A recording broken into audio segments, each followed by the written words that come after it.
আসসালামু আলাইকুম।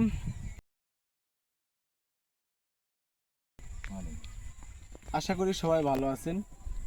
আমরা সাধারণত জানি যে কৃষি সেক্টরে উপসহকারী কৃষি কর্মকর্তা, কৃষি অফিসার, কিছু কোম্পানির লোক এরাই হচ্ছে ফসলের বিভিন্ন ধরনের পরামর্শ দেয়, কী রোগ হয়, কী পোকা হয়, এই বিষয়ে আমরা পরামর্শ দিই।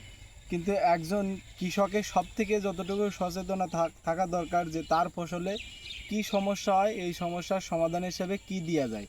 তা আমি একজন আদর্শ কৃষক কাকার পাইছি। কাকা, আপনার এই যে জমিতে এই যে পটল, এই পটলের যে মানে পোকা আক্রমণ করছে, এটার জন্য আপনি কি সমাধান, আপনি কি ব্যবহার করেন? এটা বোতল ব্যবহার করা লাগবে। এই যে ফেরোমন ফাঁদ, হ্যাঁ, ফেরোমন ফাঁদ, আর এই ছিল পোকার ওষুধ ব্যবহার করা লাগবে। এটা আপনি জানেন কখন কিভাবে করা লাগে, আপনি নিজে করেন। তাতে আপনার কি হয় যে রোগ আসার আগে, পোকা আসার আগে ব্যবহার করেন এবং এতে আপনার ফলনটা বেশি হয়। তা আমার কাছেও একটা সমাধান আছে, এটা কি শুনবেন? শুনি। তা আমার কাছে একটা সমাধান আছে। পটলের সব থেকে ক্ষতিকর রোগ আর পোকা, একটা রোগ হচ্ছিল পটল পচে যায়, আর হচ্ছিল ঝরে পড়ে যায় একটা রোগ। আর একটা পোকা হচ্ছিল ফল ছিদ্র করে দেয়। এই ফল ছিদ্র করে দেয় যখন, তখন হচ্ছে পটলের সব জালি নষ্ট হয়ে যায়। তো এইটা দুইটা রোগ সমাধান করার জন্য, দুইটা সমস্যার সমাধান করার জন্য বায়ার কোম্পানির নাম শুনছেন? বায়ার কোম্পানি বা বিভিন্ন মাল্টিন্যাশনাল কোম্পানি, এরা বিভিন্ন ধরনের ওষুধ তৈরি করে।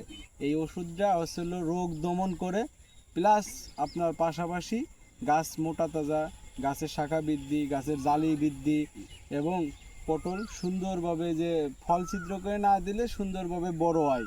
তাই এই যে ফল ছিদ্র করার জন্য বায়ার কোম্পানির একটা ওষুধ আছে, আপনারা তো ব্যবহার করেন, মানে এই যে পেঁয়াজে সলেমন ব্যবহার করেন, সলেমন ব্যবহার করেন না?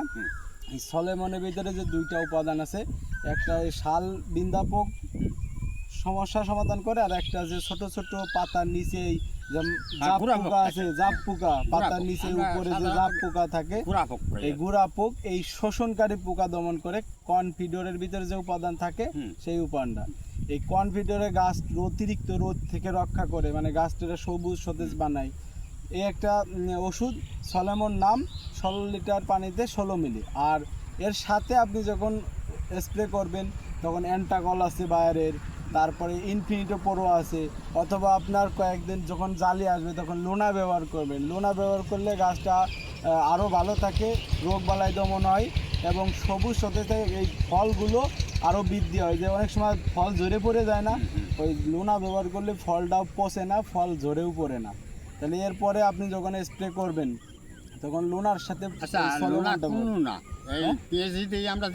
পেঁয়াজে যে লুনা দেন, সেই পেঁয়াজের লুনা, এটার ভিতর দুইটা উপাদান আছে, ফিড অ্যান্ড ফ্রেশ রাখে, যত ফসলি আছে ফিড অ্যান্ড ফ্রেশ রাখে, এবং গাছের পটল বা যে কোনো ফলে ব্যবহার করলে যে কোনো কিছু গ্রোথটা দ্রুত বৃদ্ধি করে। তাহলে আপনি এরপরে যখন ব্যবহার করবেন সে লুনা ব্যবহার করবেন। আচ্ছা, ধন্যবাদ।